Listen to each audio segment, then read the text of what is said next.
vai passar como as notas que se perdem no ar. Vamos cantar a canção do louvor antes que o tempo se vá.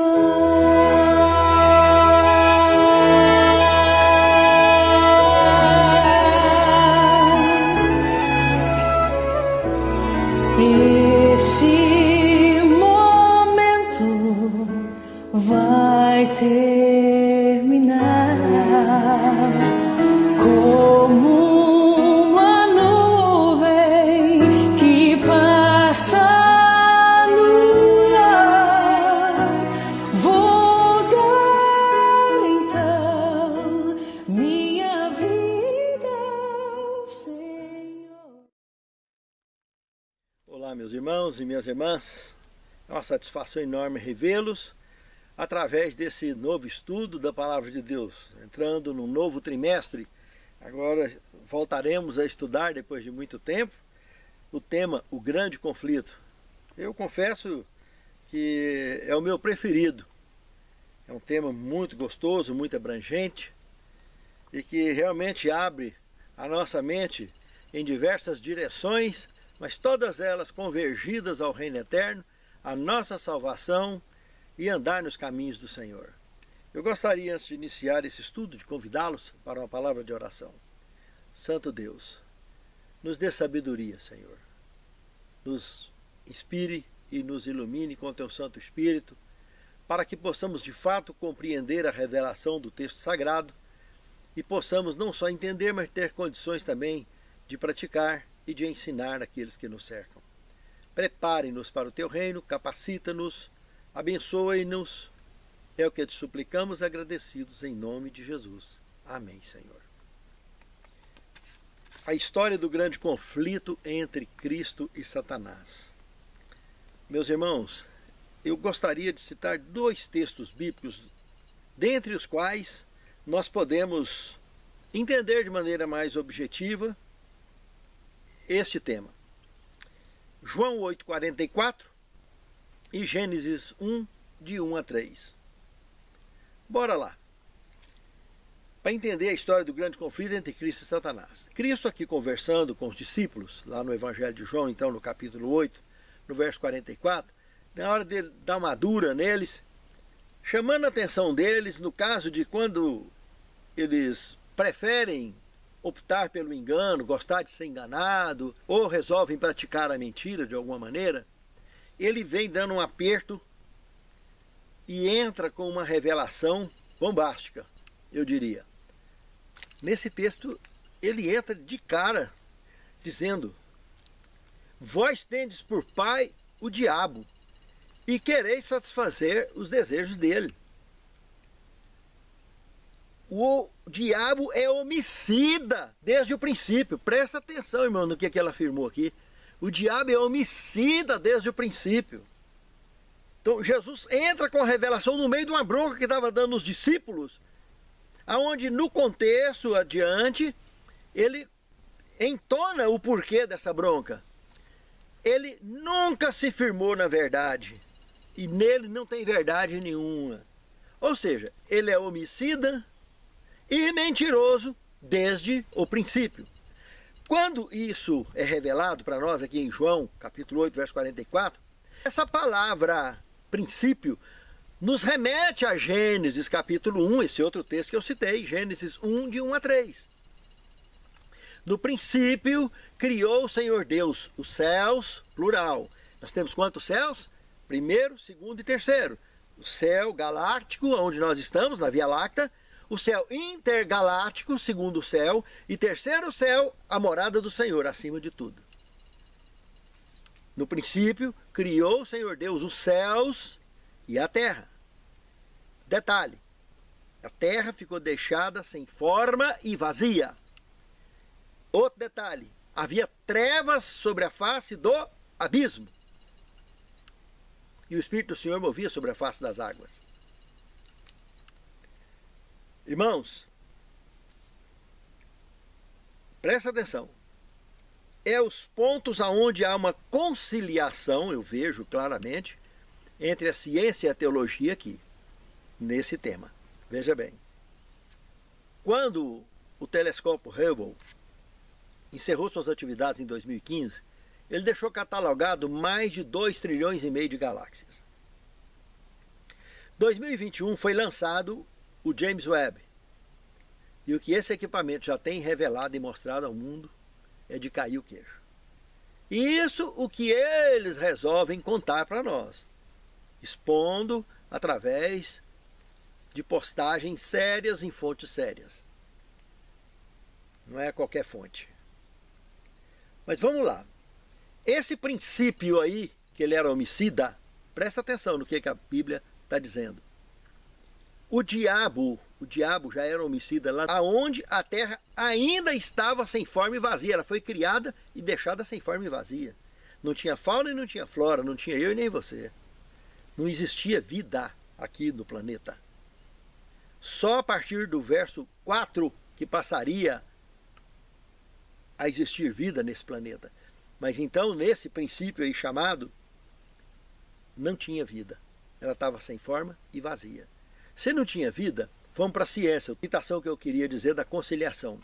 A ciência afirma, através de equipamentos sérios, que todos os estudiosos, todos os cientistas aprovam unanimemente, por diversos testes positivos, favoráveis, que a Via Láctea, a nossa galáxia, tem 13,5 bilhões de anos que ela foi criada, a nossa galáxia. Segundo ponto, o nosso sistema solar dentro da Via Láctea tem 4,6 bilhões de anos. Olha a diferença de idade da Via Láctea, 13 bilhões para 4 bilhões. Uma diferença incrível, né, meus irmãos? Incrível, de bilhões de anos. E esse início da Via Láctea, então vamos dizer que esteja aí a questão, nesse princípio, o que nós temos de revelação científica até o momento, então, aonde dá para encaixar esse princípio aí do Senhor, que eu acredito que vai muito antes, mas conciliando com o que nós temos de conhecimento científico revelado e testado para nós, então nesse princípio, 13 bilhões de anos, então o diabo já era homicida e mentiroso, irmãos. Muito antes da Terra receber vida e forma. Essa diferença de quando a Via Láctea foi criada, nós estamos falando de 13 bilhões e meio de anos. E o sistema solar, incluindo a Terra, né? Nós estamos falando aí de 4,6 bilhões.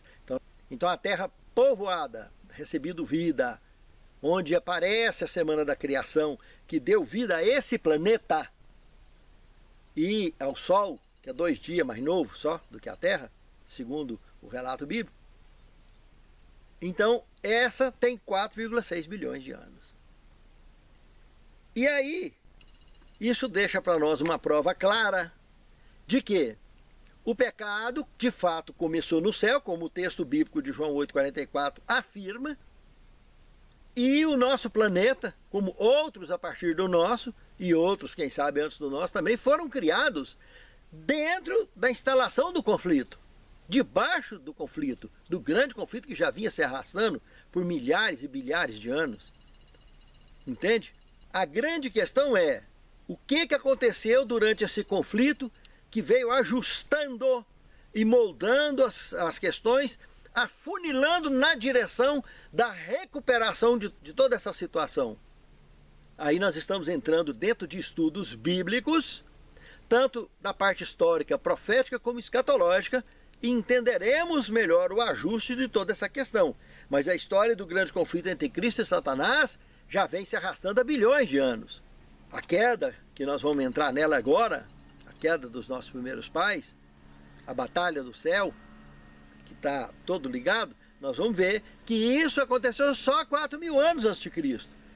Aí teremos que entender, então, um monte de detalhezinhos que a lição vai nos apresentar agora. Bora lá? A guerra por trás de todas as guerras. O que nós temos em Apocalipse 12, verso 7 e verso 8. Irmãos, houve batalha no céu. Miguel e os seus anjos batalhava contra o dragão e os seus anjos, mas não prevaleceram, nem mais o seu lugar se achou no céu. Veja que coisa interessante. Se referindo a esse céu, é claro, ao terceiro céu. Nessa batalha aqui de Apocalipse 12, ele teria sido expulso de lá. Então vamos entender como e quando. Primeiro ponto é que, desde que o pecado entrou, é evidente que muitos seres, a grande maioria, não aceitaram a subversão. Rejeitaram a subversão. Então já vinha correndo conflito. E muitos conflitos já deveriam ter existido. Mas o primeiro em que Cristo participou diretamente foi essa.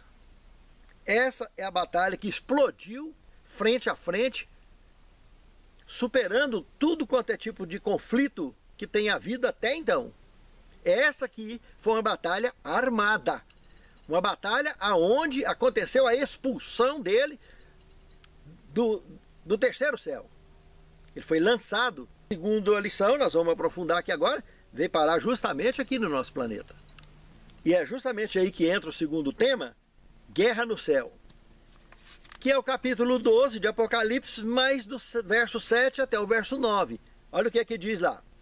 Houve batalha no céu. Miguel e os seus anjos batalhavam contra o dragão e os seus anjos, mas não prevaleceram e nem mais o seu lugar se achou nos céus. Olha o verso 9. Foi precipitado o grande dragão, a antiga serpente e Satanás. Foi lançado na terra e seus anjos foi lançado com ele. Presta atenção, amados irmãos. Uma série de detalhes está inserido aqui nessa revelação. Em primeiro lugar, quando ele aponta para a serpente, aqui no texto de Apocalipse, ele está pontuando o período que aconteceu, o momento que aconteceu essa batalha no céu. Aí nós temos Gênesis capítulo 3, a história da queda, e aonde entra então a serpente. Então essa citação pontua que a batalha desencadeou após a queda dos nossos primeiros pais. A queda dos nossos primeiros pais, com certeza absoluta, do ponto de vista teológico, foi a razão dessa batalha. Porque no desenrolar do capítulo 3 de Gênesis, tem uma série de detalhes que compõem esse ponto de vista bíblico. Primeiro deles, que eles perderam a roupa. A roupa que tinha de coisas muito especiais nessa roupa. E para eles ter perdido, alguém achou, alguém tomou e alguém carregou essa roupa, dando trunfo de vitória. Entende? Mas Deus vem pessoalmente ao jardim e desenrola uma conversa muito grande, aonde acontecem maldições no planeta nosso, além do que já vinha rolando antes, em consequência do gemido da natureza, porque Romanos 8, de 22 a 23, comenta que aonde o pecado entra, o gemido da natureza começa, a terra passa a gemer, os seres, os habitantes dessas regiões passam a gemer, o gemido do planeta. E o Espírito Santo está preparando todos nós hoje para o dia da redenção do nosso corpo, para nós parar de gemer, para a gente poder voltar a viver no projeto original da criação, que é a vida eterna. Então, aqui no Gênesis capítulo 3, mostra esse desenrolar. E quando mostra a versão dele como dragão, está mostrando que a ação dele continua agindo de forma enganosa, como disse Cristo, e homicida. E aqui no Apocalipse capítulo 16, o verso 13, já mostra esse dragão lançando 3 espíritos imundos semelhantes a rã, que vai de encontro aos reis da terra para os congregar para a última batalha. Aí está falando de uma outra batalha. É da batalha que vai acontecer após o milênio. Aquela que é o Apocalipse capítulo 20, do verso 7 ao verso 10 se desenrola. Quando a cidade santa descer. Gog e Magog, expansão e extensão. Entende? O número é como a areia do mar. seres que virão de tudo quanto é canto para cercar a cidade santa, e vai chover fogo e enxofre do céu e consumir para sempre. Aí volta ao projeto original da criação. Inclusive, Ezequiel, no capítulo 28, 12 a 15, mostra que ele assistiu essa queda, ele sendo lançado como no meio de pedras afogueadas. A forma com que ele viu e descreveu. Isaías também no capítulo 14, verso 12 a 14, mostrando a estrela da manhã, como caísse do céu, como foi lançado na terra, diante de todos. E por esse motivo e muitos outros, a terra se tornou o foco principal e alvo do olhar de Deus, onde seria o palco que já estava decidido lá na eternidade, que lá não tem início, nem meio, nem fim, lembra? Para nós tem, para a eternidade não. Já estava decidido o cumprimento da missão de Cristo aqui na terra. Só que quando Cristo viesse aqui para a terra, esse arcanjo Miguel, que arcanjo quer dizer príncipe filho do Altíssimo. Miguel, uma pergunta no hebraico, quem é como o nosso Deus? Sobra para mais alguém? Duas coisas. Em primeiro lugar, arcanjo só existe um no universo. Príncipe filho do Altíssimo. Não tem para mais ninguém. E Miguel, quem é como o nosso Deus? Então, arcanjo Miguel não tem para mais ninguém. É um dos nomes que se identifica o Filho de Deus na época do Antigo Testamento.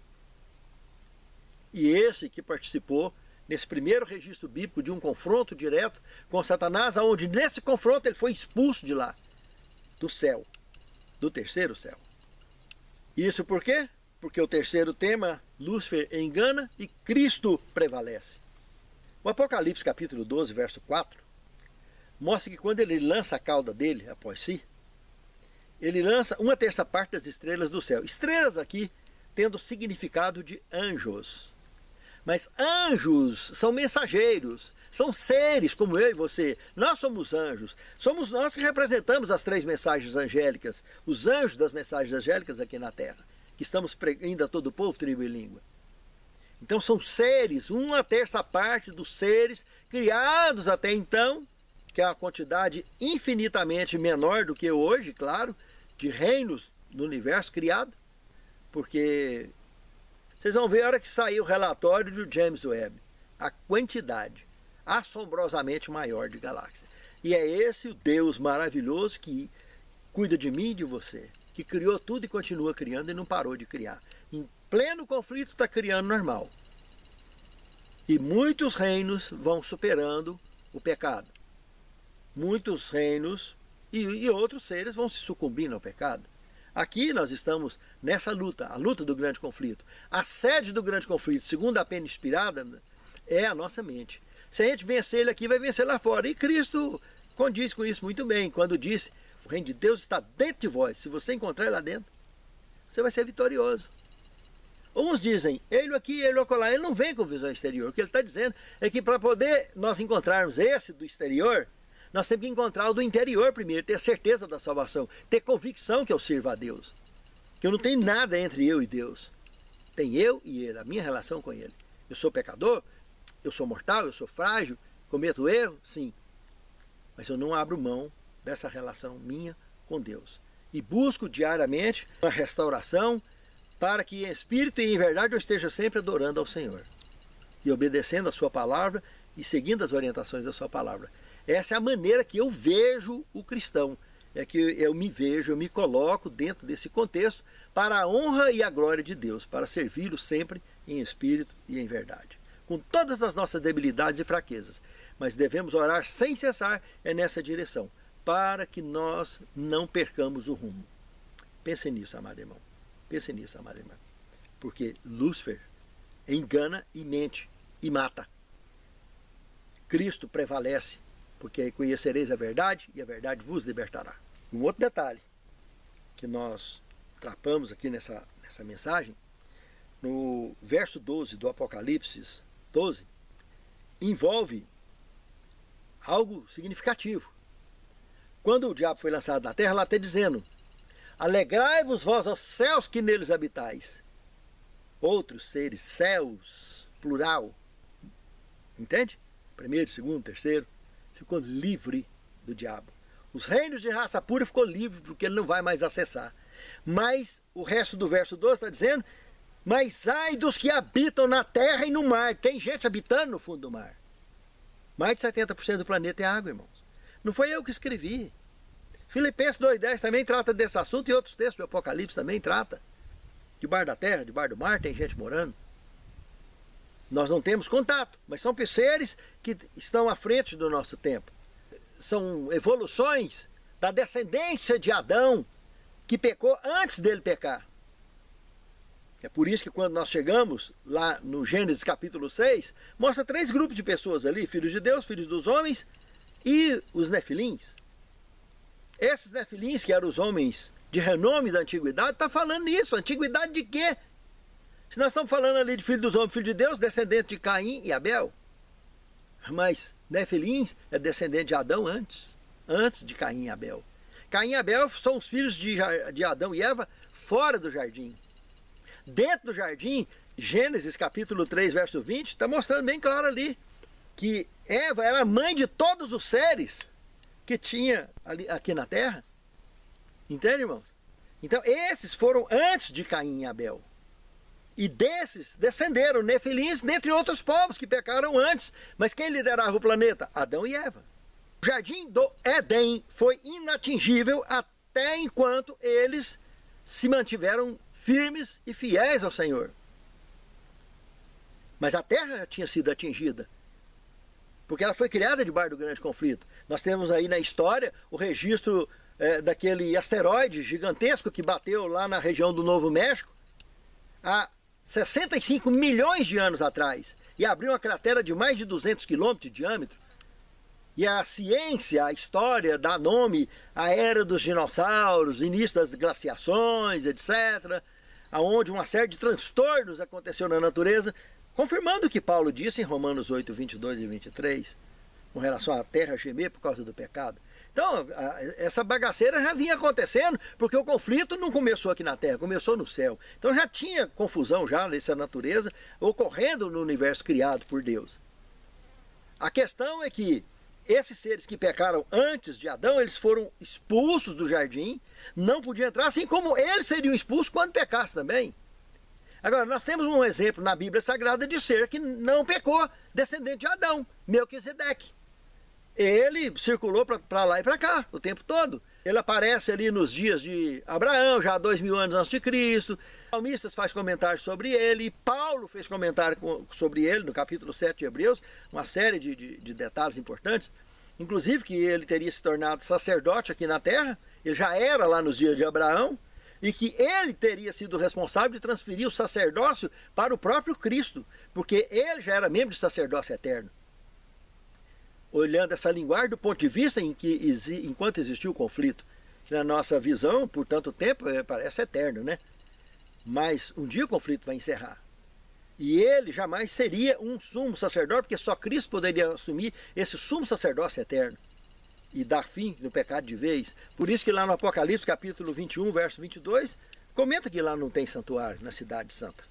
Entende, irmãos? Porque o pecado, o grande conflito, deu um final. Então, essa batalha que teve no céu aconteceu há 4.000 anos antes de Cristo, porque nós temos a pontuação da serpente aí na questão do Apocalipse. Então dá uma situação lá. Mas ela vai ter outra depois do milênio, quando a Cidade Santa descer, que vai ser o extermínio do diabo e os seus seguidores. Entende?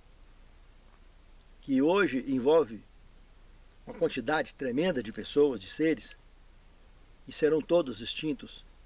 E o planeta Terra e todos os seres e reinos que foram atingidos pelo pecado um dia serão restaurados e voltarão a fazer parte do reino eterno. Então essa questão de Lúcifer engana e Cristo prevalece é bem clara.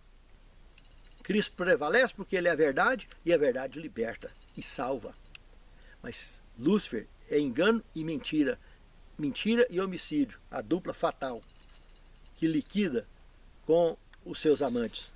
E quando os nossos primeiros pais caíram, a sua mente foi bloqueada. Aquele acesso, aquele conhecimento da eternidade que eles tinham foi reduzido. Por isso que hoje o ser humano mais inteligente do mundo chega próximo de 5% da capacidade do cérebro. Imagina só.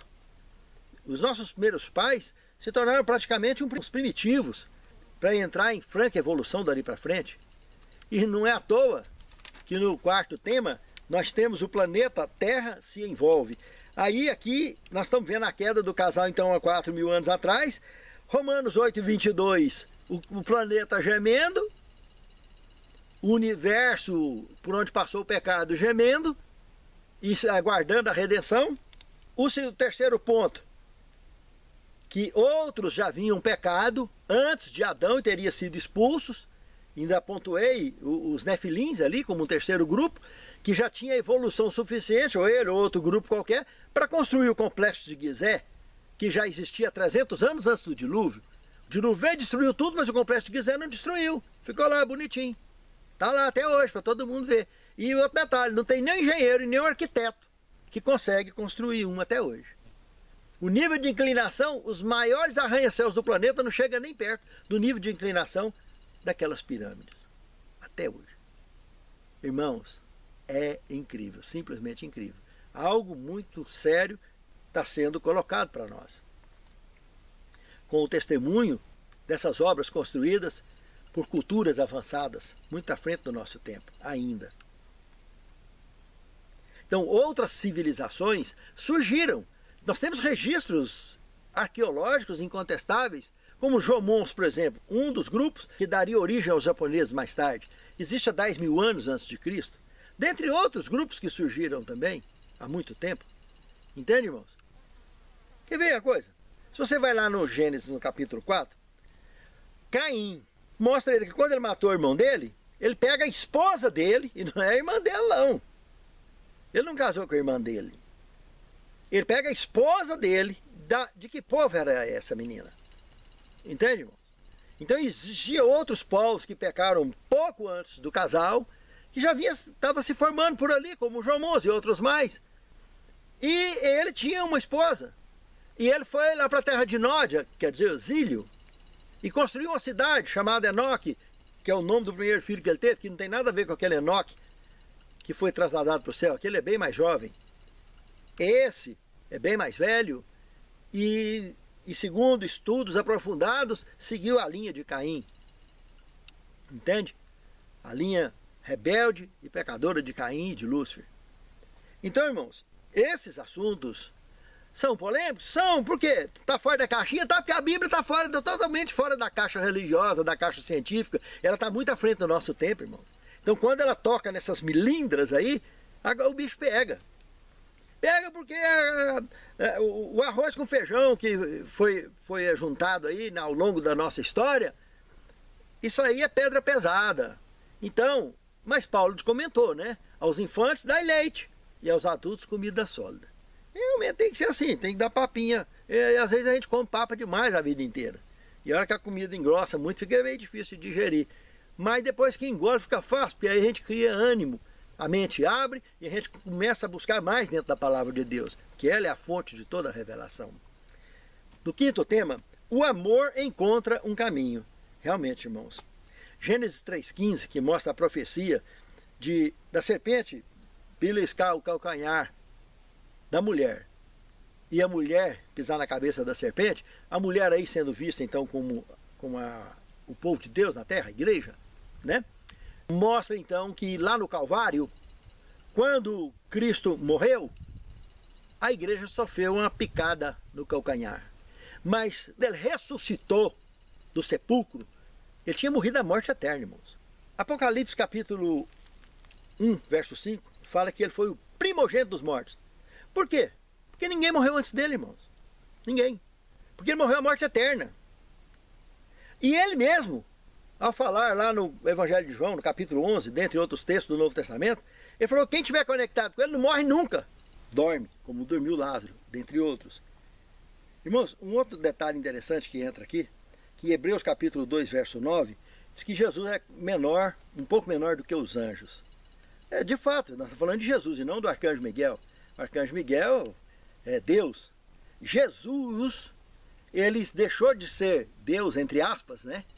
Ele passou a ser homem, mortal, um homem de dor. E no ventre de Maria recebeu o sangue de Raabe, o sangue de gerações e gerações de pecado, de mortais que tinha. Apesar de Maria ter sido a pessoa mais extraordinária que tinha na face da terra para ser digna de receber Jesus no seu ventre. Então Jesus, ele nasce como mortal, cresce como mortal e morre como mortal. Só que ele morreu a morte eterna. Apocalipse 1:5. Por isso que ele suou sangue no Getsemane. Paulo comenta que ele foi o segundo Adão, que veio consertar as presepadas do primeiro Adão. Entende, irmãos? E superou com vitória. Por isso que ao ser ressuscitado, ele não foi reconhecido, porque ele retomou a sua forma física original, mantendo de presente só os cravos, a cicatriz, o único que vai ter cicatriz pela eternidade. Para que o amor de Deus esteja sempre claro diante de todos, para sempre, o alto custo do amor de Deus por nós. Que diante de anjos de raça pura, ele, como Jesus, estava um pouco menor. Mas quando ele ressuscitou, ele superou isso aí com folga e tranquilidade, né? Voltou ao seu estado original. E não foi nem reconhecido aqui pelos demais. Confirmou durante os 40 dias que ele ficou aqui o seu amor incondicional por nós e pela igreja. E nos orientou bastante a nos preparar para a sua breve volta. Pensem nisso, meus irmãos. Muito sério. No sexto tema, nosso sumo sacerdote. Aqui nós temos Hebreus 4, 15 e 16 e Hebreus capítulo 7, verso 25. No capítulo 4, verso 15 e 16, aqui diz que no momento oportuno, ele nos socorrerá. Claro, ele está com a sua graça sobre nós o tempo todo. E não vai deixar ninguém que está conectado com ele se perder. Então, o dia que ele voltar, ele estará recolhendo os céus e levando, socorrendo, nos livrando da extinção. E no Hebreus capítulo 7, verso 25, mostra que ele é um sumo sacerdote eterno, enquanto durar o conflito, claro, para nos salvar, interceder por nós. Porque depois que o conflito passar, na descida da cidade santa, Apocalipse nos mostra lá no capítulo 21, verso 22, que não tem lá na cidade santa, não tem santuário mais, porque o santuário foi construído para tratar do assunto do conflito, do assunto do pecado. Acabou o pecado, acabou o santuário. E nós estaremos na luz o tempo todo. Vai ter trevas sobre a face do abismo, não vai ter trevas sobre o nosso planeta mais. Estará sendo o Cordeiro a sua lâmpada para todo sempre, como é no reino eterno até hoje. E aqui voltará a fazer parte desse projeto original da criação. E nisso nós temos também o Evangelho de João, capítulo 17, versos 24 a 26, que diz que, Pai, tu me amaste antes da fundação do mundo. Então, o projeto da criação, e falando de Jesus, mortal, sendo amado antes da fundação do mundo, então nós estamos vendo essa conexão aí, ó, desde a eternidade, a função planeta Terra, cumprimento do Messias, salvação minha e sua, e a restauração desse planeta e a mudança do reino eterno para cá. Coisa linda. Sétimo tema, condenação do diabo. Irmãos, dois textos citados. O grande conflito, página 421, e depois o Evangelho de João, capítulo 12, verso 29 ao 33, que confirma tudo. A cruz do Calvário, ao mesmo tempo que declara que a lei é imutável, proclama ao universo que o salário do pecado é a morte, como Romanos 6, 23 comenta. No grito agonizante do Salvador está consumado, João 19, 30, soou a sentença de morte de Satanás. Decidiu-se então o grande conflito, que durante tanto tempo estivera em andamento, e confirmou-se a erradicação do mal.